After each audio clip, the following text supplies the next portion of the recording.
Can you guys hear me back there? All right, good. Welcome Jim Broome back to HouSecCon. Thank you, thank you. Glad to have you back. I made the first year, so obviously this is a wee bit bigger than the first time I was here, so. Oh, okay, yeah. We're going to go with that, at least for the next 45 minutes. Looking forward to a great talk this time as well. He's going to tell us how to avoid determine the chapter. Identify, not avoid. Yeah, so identify.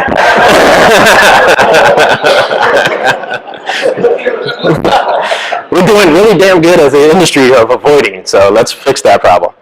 So, hi, I'm Jim. I have been, my quick bio is I've been in the industry since about 1992. I've worked for ISS, I've worked for Netrix for the people that joined me in the Gray Hair Club back in the day. Most recently with Accubon, and then I left 2 years ago to start direct defense. So if you want to talk about that later, we can do that, but it's not why we're here. So the premise of this topic was to go over, honestly, my boredom. We do pen testing day in and day out, and I'm kind of tired of doing the same thing and never getting caught. And more importantly, I have fun messing with my competition, because, hey, we all say we have the best hackers in the world when I'm going against DNY or IO Active and those guys, and we all do the same parlor tricks. It's nothing new. So with that, if I can help my clients, because some of them are contractually, they have to change their auditor every couple of years, if I can make it tougher for the next guy, look like a shining star, and they bring me back a couple of years later, right? So with that in mind, let's kind of walk through what are the common parlor tricks we're doing. We're going to take you through an anatomy of a hack of how we actually broke into an organization, and show you at every point along the way that you, as a security officer or security operations team, had the ability to catch us. And more importantly, if you've got solutions along the way, or more importantly, if you don't, this is your opportunity to actually identify where your gaps are. So, dispelling the rumor about an internal threat. We hear this commonly over and over again. When we go do the external threats, everybody is taught to deal with intrusion detection, intrusion prevention. We now have these wonderful things called web app firewalls, or WAFs, to knock down the bad guy from breaking into our web apps. We've got, malware, APT, whatever the heck you want to brand it nowadays. Stopping people from loading stuff on desktops. We all know how effective those are because we keep talking about the same problems. But the common misnomer we get is, I'm going to catch you. We've got this thing set up, or we're using XYZ Corporation to monitor our network traffic, and they're going to catch you in the act. So for us, it's kind of fun. It's, all right, well, let's see what we can do to not get caught, or in many cases, test at what level, at what point do we have to create noise till they actually start calling the client to say, hey, you have something going on in your network. And so we actually do those type of exercises. We go very low and slow, very quiet, and then we start getting noisier and noisier to the point where I have walked in, like physical pen testing, I have walked in wearing shorts, wearing this shirt, flip-flops in an executive facility that's all suit and tie, and no one stops me. So it's, screaming attention. I do not belong here, but people will not stop you along the way. So, yeah, I'm the boss. Yeah, that works. The other things that we commonly talk about in organizations when we get into the internal threats is dealing with physical security. There's a whole lot of weight applied to those wonderful little HID tags. It costs $300 to buy a skimmer if you don't want to make one yourself online to skim those things. There is nothing special about these at all. My personal favorite hack, if you've ever heard my stories, is to walk around with a blank one, either this way or that way, and just see how far you can walk into the organization, because no one ever asks you to turn it around. Or, more importantly, the organization doesn't spend the extra 25 cents to put a sticker on the back to say, there should be something on both sides. The other concerns we have, obviously, we kind of talked about, is the things that are making the really cool, news articles. That's social engineering. That's hacking humans. That's not even, hacking technology. And then last but not least is our wonderful fun, our favorite friends, Java, anything Adobe makes, malware. The other things that we commonly deal with is that IDS IPS. And the first thing I challenge whenever I hear someone say, oh, we've spent an atrocious amount of money on next-gen blah-de-blah-de-blah technology, it's going to catch you this time, knock on wood, we've got this new technology, it's supposed to be the best whiz-bang. And I'm like, great, how long has it been up and running? And you'll get some type of answer. And usually what you'll find out is the training period For the staff, and more importantly, the hardening of the policy is usually the first thing they do is they go in there, check the noise level, and they keep turning stuff off and off and off. So anything info, severity of info, anything low, sometimes mediums, those go away. And guess where we're going to hack you at? Down in that little realm. There's very, very simple techniques of taking a low vulnerability and making it a high. There's actually, if you get a chance to go online and check out Chris Gates with large security, they have a whole blog series about, taking lows to highs and taking very simple, configuration issues and making it into a, severe exploit for the organization. The other part is, the biggest misnomer we always get is, oh, I saw you guys. We caught you. I'm like, I just hit you with a $10,000 vulnerability scanner that's like getting hit and blasted with a fire hose. I hope you did. There was no challenge to that. I did not do anything to try to prevent you from catching me. So again, we're testing noise levels. I just blasted you with a scanner, and back in the old days at ISS, we actually identified ourselves proudly because we were the only scanner on the block. So in the real secure signatures and network flight recorder, if you're old enough to remember those technologies, and NetRanger from back in the day, they'd actually say, oh, you're getting hit by internet scanner. We would actually identify what the actual tools were, and that sadly has gone away. So nowadays, you actually cannot tell with most of the products out there that I'm getting hit with Nessus, I'm getting hit with Qualys, I'm getting hit with Rapid7. There's not that level of detail or awareness going on, which is kind of another interesting, again, dealing with noise. I like to know what the guy's, hitting me with. The other part is that, if you're really doing a real pen test, we don't run vulnerability scanners. It's like the last resort if I can't really find anything, and knock on wood, in 22 years, that's only happened once. And that was because they were a stellar organization that had been working in their environment for over 15 years and had got it down to a science. The next one is we hardly do port scanning at all. It's not needed, but occasionally you do port pings. There's a distinguishing element of that. We're not blasting the entire network. We're looking for specific things on the network and finding how that usually falls into that noise realm on that IDS, IPS. It doesn't get identified. And then last but not least is you go as slow as possible. If I go slow under that wire, and that is with a big quote or qualifier around it, because what's the definition of slow? For most organizations. But as long as I go slow and I'm not rapidly blasting packets out of my laptop on your network, I'm probably going to stay under the wire for a very long time.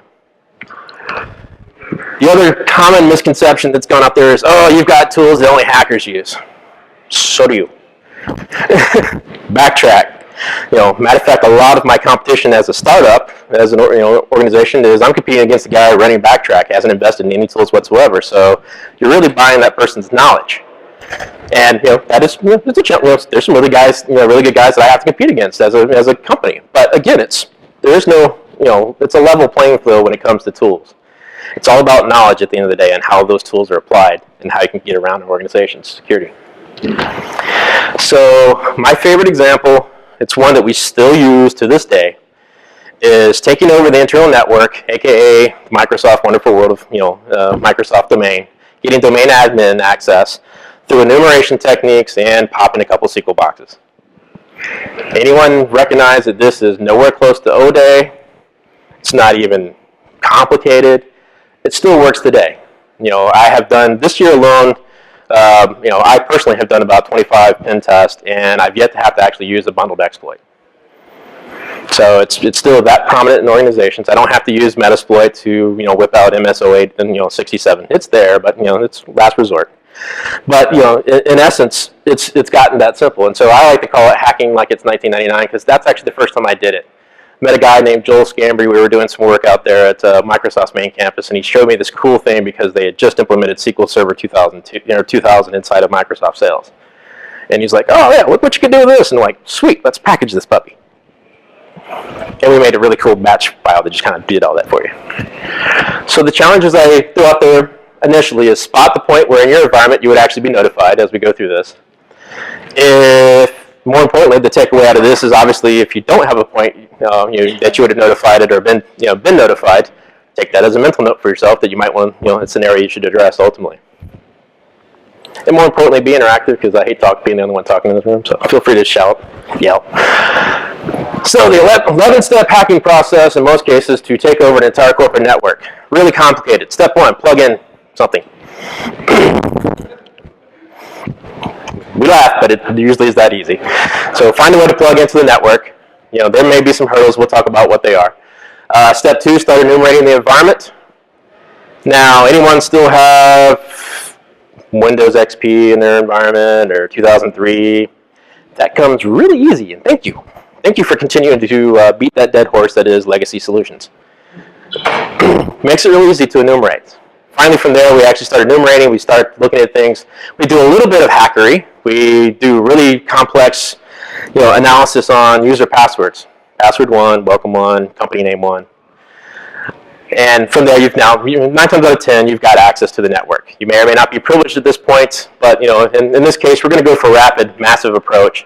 So I'm going to go from a user to a domain as fast as possible, and we're just, literally with a stopwatch. How long does it take? And then from there, the last parts are, jump through the hurdle, getting your domain admin access, proving you have access to everything, and game over. If you really need to, steps 11 is go back and hit that MS0867 box that's sitting on someone's desk.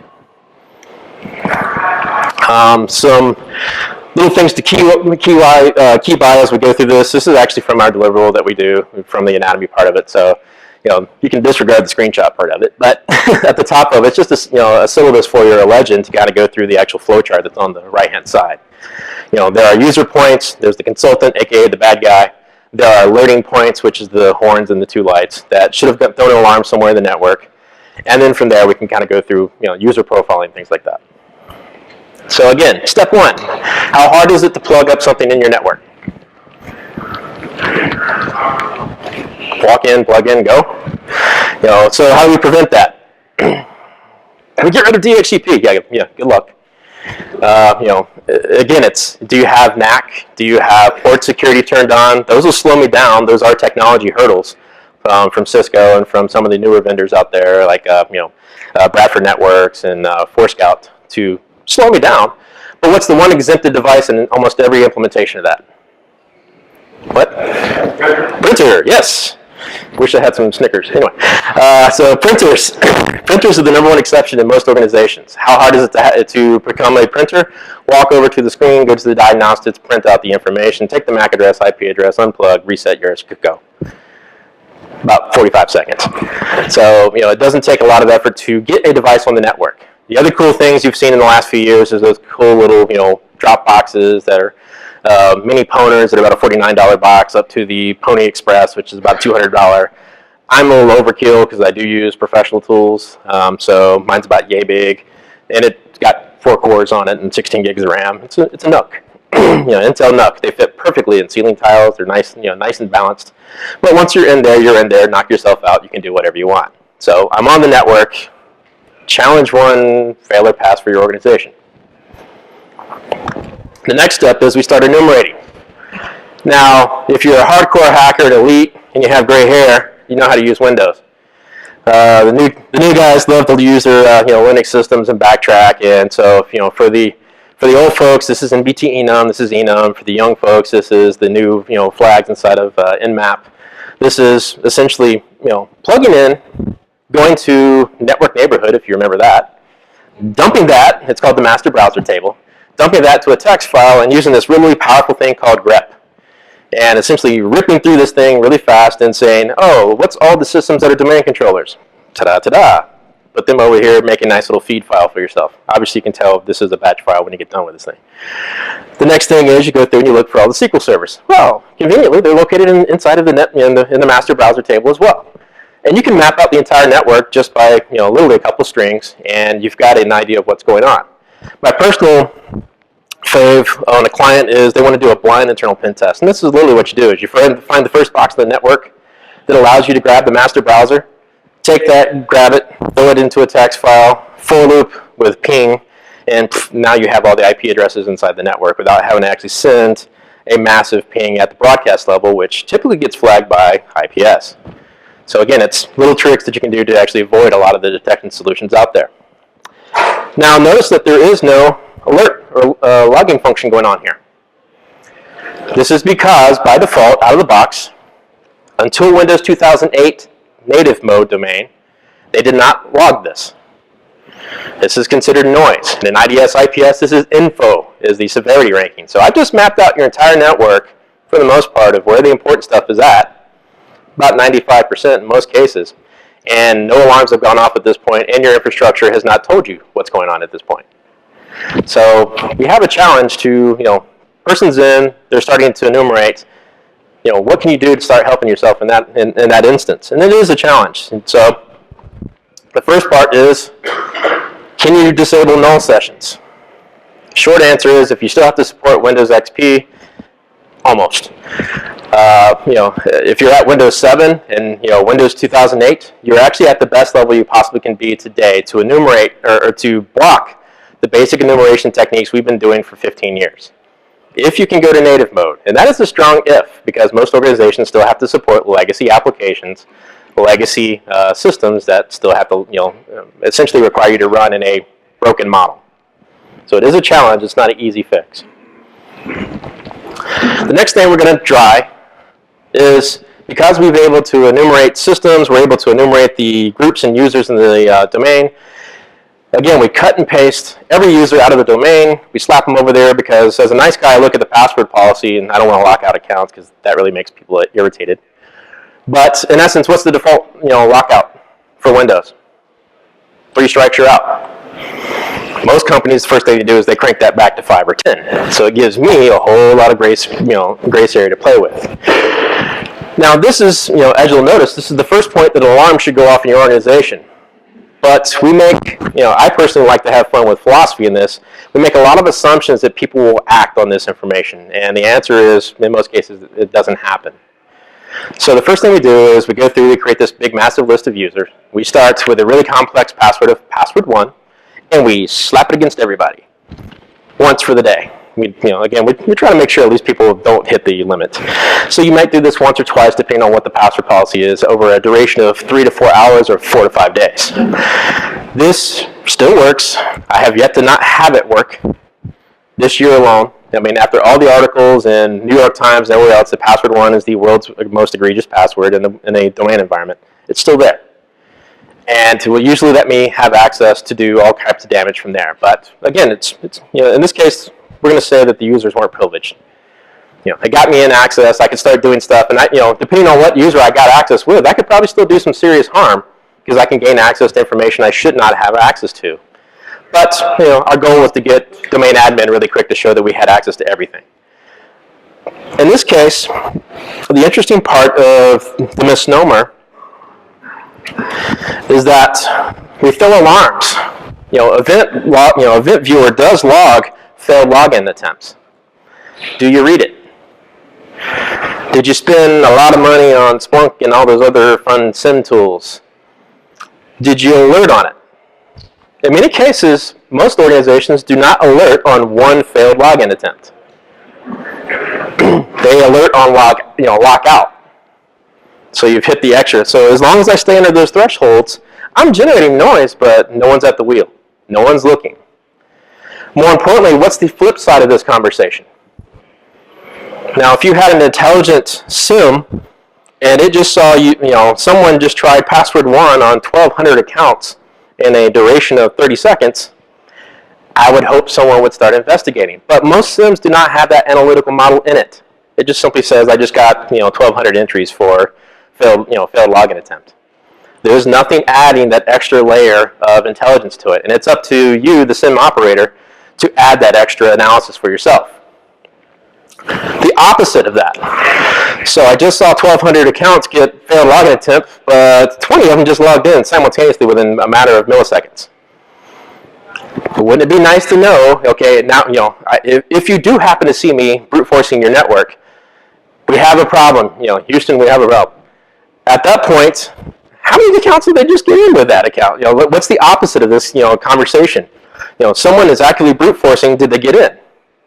And the answer is, guess what's turned off by default? Successful login. So again, you have to turn on, at the lowest level, you have to start logging. At the upper levels, you have to have some type of log analysis to actually start identifying what's going on. Woe be it unto you if you have to do this by yourself.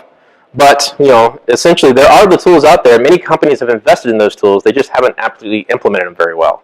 or they're not turning them to be verbose enough because we live down here, not up here. Again, it's noise.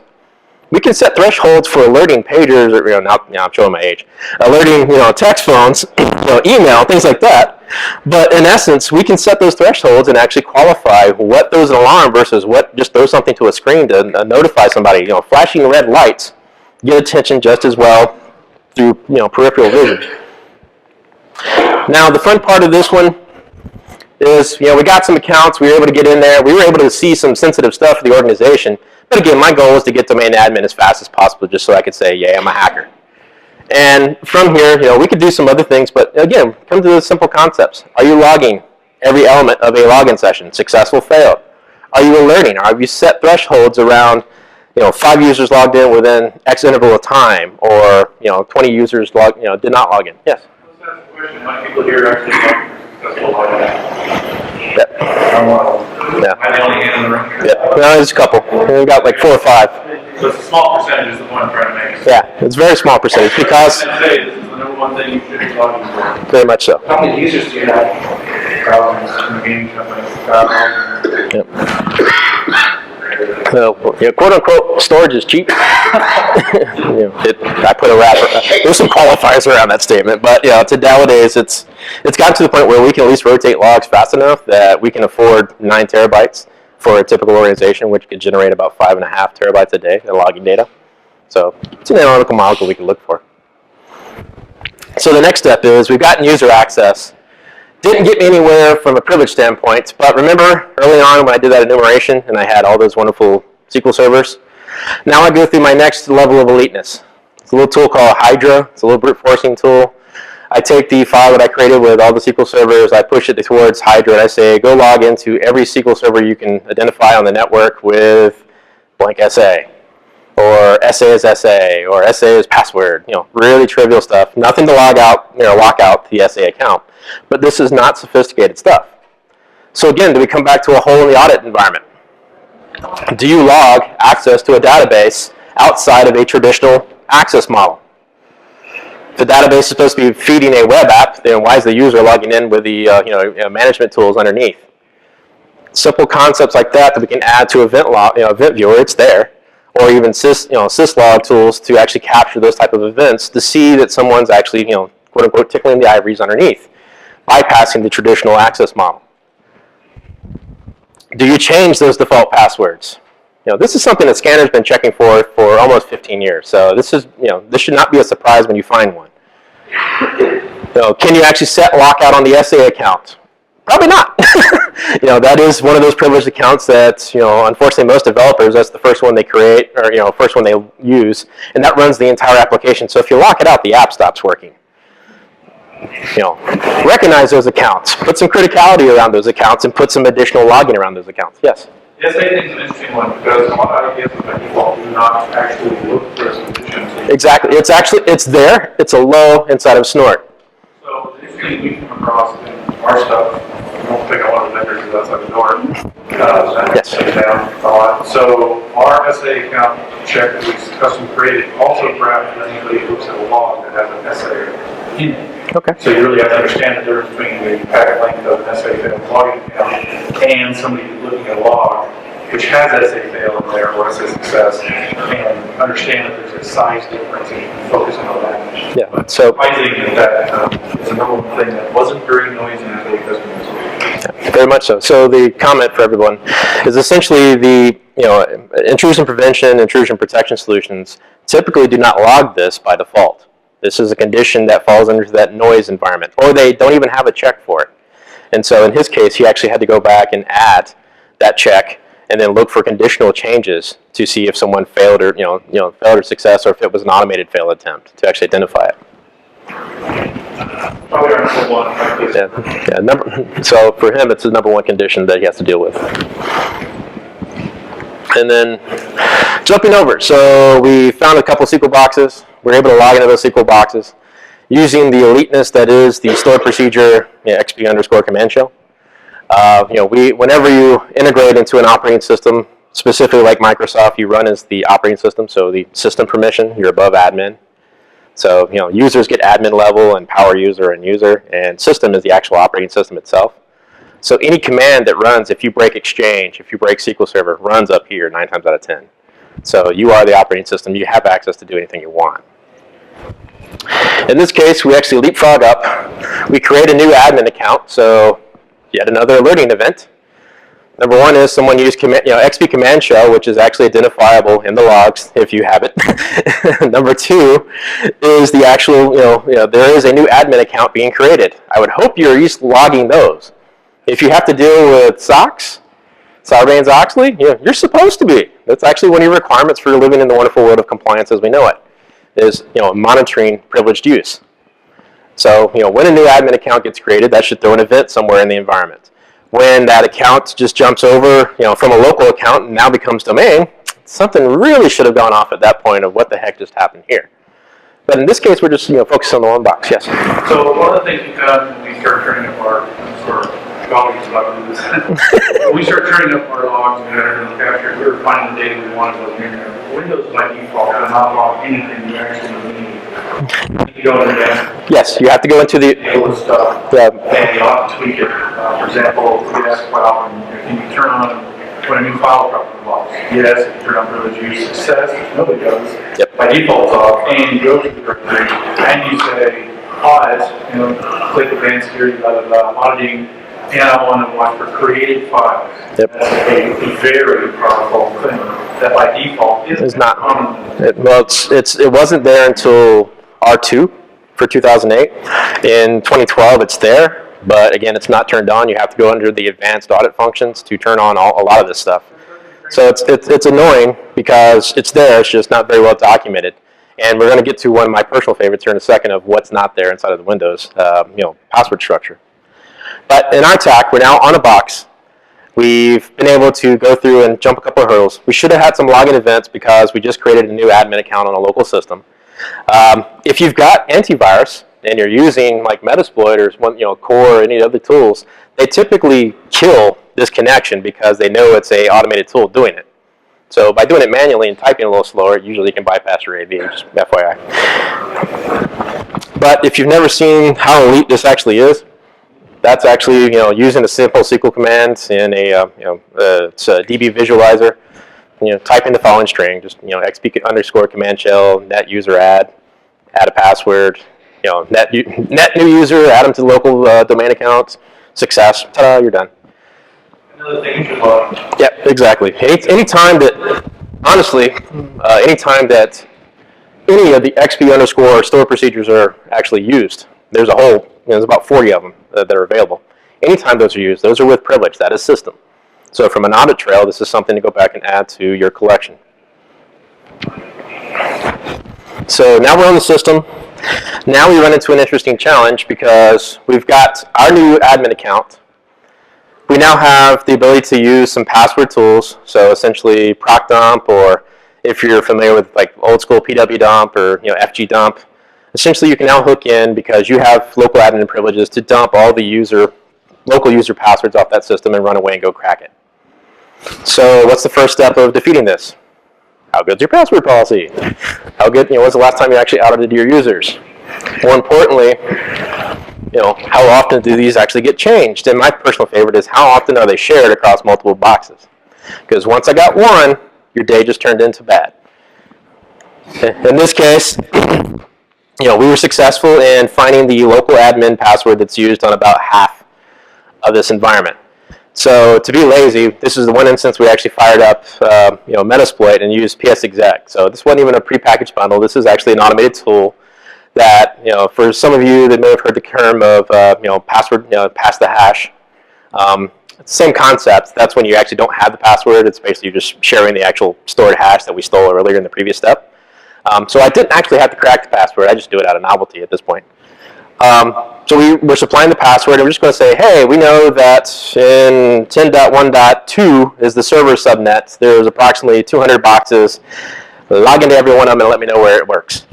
And it does it very efficiently, very easily. The cool thing about Metasploit is if they don't have AV, or the AV is really out of date and old, it actually goes ahead and drops itself in and takes over the system for you. So it's a nice, quick, automated bang. I now have a foothold in your network of 50, 60 boxes. So from a pen tester, it's that one great screenshot that you're always looking for because you have that nice little looted and cracked screenshot of the Metasploit Pro, and it's, hey, look, I've got 400 boxes I have shell on. Look at that, cool. Another thing is that does show up in service, and Yep. a lot of your problem system are good. Another thing you know. Yeah, in essence, there is a whole swath of file access that you can turn on at the end of the day that should be. It's not. But more importantly, this is an alert event. Now, I put that big qualifier. Whoops. Okay, come back. I killed it.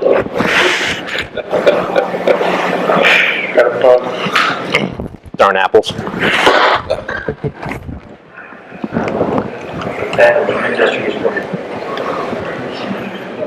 Come on, wake up. There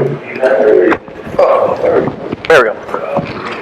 So AV is installing these boxes. They're actually using a fairly okay one, and that would be Symantec, I'll name it. So Symantec, Trend Micro do a really good job of finding Metasploit and core impact. They love it. They chew it up immensely. And so the real big trick, as I like to qualify, modern day pen testing is spending 60% of my time avoiding the technology that you still haven't patched for the last 20 years. Avoiding the new technology to go exploit the same 20-year-old exploits. It's, it's really the cat and mouse game. So do I go back and recompile my own custom package bundle to make this work? Or do I say, hey, screw your antivirus, I'm going to just go past this entirely? There's techniques around each one of those, and we'll kind of highlight that in a second. But this should throw alarms off. I just ran a tool, it logged into half of the environment, and it just threw flags off of AV all over the place. Does your AV tie into your SIM or to your log management or your alerting process? AV itself triggers the IPS or Yeah, it depends on the vendor. That's actually a qualified statement. So yeah, there are some solutions that just won't even feed it back up. They store it in a local log that you have to pull out. From McAfee, if you have to pull it out of EPO and bring it back up so someone can actually see that some event happened on a local system, there's a crux to each environment. The key thing is to learn how your system actually alerts and try to feed. Again, the ultimate goal is feed it so someone can actually see it and act on it. So in this case, I got that one roadblock. They should have come running. I've now just created a whole lot of login events that they should have come at this point. But haven't seen anybody yet. They haven't pulled the plug, hadn't killed the port on the network. Let's keep going. In this case, we use a simple utility made by a couple of guys out of Acumount Labs called SMB Exec, Johnny Bravo and the guys. SMB Exec essentially takes this exact condition, because we all got tired of dealing with it on pen tests, and forks through a couple of steps, but essentially it bypasses AV because it never touches disk. So quick lesson learned. How do you want to avoid antivirus in almost every condition is never touch the hard drive. Make sure everything you do is run in memory. It doesn't actually hit the system, therefore the AV can't actually do anything with it. The only solutions so far that are trending, and I stress the word trending to be able to handle those conditions, are the whitelisting technologies like Bit9 and so forth. They at least put a jail around the memory space you're playing around in. But again, it's not a cure-all because there are techniques around those as well. But again, we generated noise. Someone just did this, and there is actually a file access. We created a file on a system. We bypassed AV. That there is some AV solutions that actually can tell when a condition went from blocked to allowed. More importantly, they can track my system IP address. They can track my MAC address. All this network layer stuff can feed up to show some analytics. Do you have it turned on? Are you listening? That's not going to use the feature of Mac that you're using.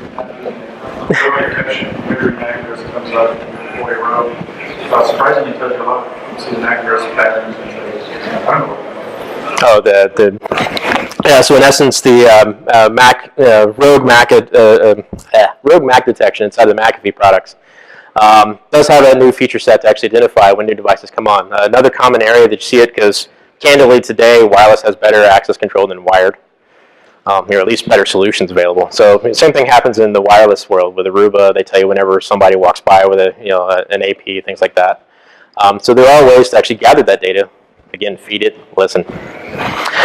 So from here, we're almost done with our super secret exploit. We've got into a few boxes. We're able to dump the passwords out of every one of them now because we're not touching disk. We go back offline. We crack the passwords. We find that we now have a domain account. Game over. Essentially, out of that, we're able to flip this over with our new low-level credential off of a single system, and then because it's shared in the domain, we're able to jump into the domain as a privileged account, and from there we can start spreading influence everywhere we want to in the network. Again, all of this happens, honestly, if you really want to automate it, it happens in about 20 minutes, and that's really going slow. You can go as fast as 5 minutes depending on the environment, but typically it takes about 20 minutes to do everything we kind of walk through here. So that's your time frame. You've got 20 minutes to catch someone actively going through this, or if you're really vicious and you're really trying not to get caught, they spread it over a duration of time that they're inside of your environment. So again, can we start looking at those solutions to identify when the incursion happened and at what point the taking over started to happen inside the environment? Yes? Okay. So I'm going to stop at this point, actually. Good timing. So at this point, essentially, we're done. We've completed what we wanted to in our little hack here. But you can actually change this in multiple ways. Some of the newer techniques, I mentioned 2008 and Windows 7. If you're in a native Windows 2008 domain policy, domain policy environment, I can't do all those enumeration tricks at the beginning because it's not there. Knock on wood. But it's not there. So what's one thing I can do? Capture a user account. How do you do that? I'm on the network. Sniffing, yeah. Your network chats a whole lot. If you're kind of an old school protocol junkie, you can sit down and just kind of hang out, watch stuff go floating by. If you're one of the new school kids that love Easy Creds, also made by Johnny Bravo and some of those tools, they use ARP poisoning, which is EtterCap on a Linux platform, or Cane Enable if you're Windows, to poison the ARP table and reroute traffic on the network. That's extremely disruptive, and that throws alarms just in about 45% of the cases, depending on how paranoid your IPS is. There's a newer twist, and I'll give credit to the guys at Spider Labs, Responder. Responder is a foraging utility that it monitors your network, and it sees you going through your favorite file share and says, yeah, I'm that file share. Here's a predictable string, 11223344, and it grabs your net NTLM hash. I can't use this to log in as you. I can't pass the hash for those because they're actually seeded and difficult, but I can go crack it. And if you get a chance, I highly recommend you guys follow this conference up with going online and take a look at PasswordCon. Gentleman's name, his real name is Robert. He goes by Minga, and he has a excellent presentation on the predictability of user password patterns using GPU cracking. He's kind of a hardcore dude that likes to just crack everything. But our technique for cracking passwords today is really, really complex. We take the world's worst password list called rocku.txt. It was from the rocku.com hack from about 4 or 5 years ago. It's 9 million really crappy passwords. They're usually very small. The next step is, we throw that against the password that we just grabbed off the network. Did it break? Yes or no? If no, then we add the top 64 rules for John the Ripper of playing with, let's put numbers over here, let's put this. On a quad-core laptop, it takes about 20 minutes to go through that whole list. I can tell you that so far this year alone, I have not had it not work. It's worked every time with just those simple, permutations and RockU. So it's portable. I don't have to carry a GPU cluster. It's something I can do with a quad core in real time and still hang out at 40-minute intervals. So you slow me down on the first step for 20 minutes to have to go find a valid account, but once I'm in, pick up with the script that we just kind of went through, and off you go. So again, the challenge is, how many of the solutions do you have in place to identify what's happened? How fast can you see it? I got 2. No. And then more importantly, the main takeaway I give for everybody, because if you haven't seen any study in the last 3 years, they always tell you compromise takes, how long? Minutes. Detection takes 210 plus days in the average organization. So I'll end it at that. That's kind of my spiel. Any questions or? Yeah. Thanks for your time.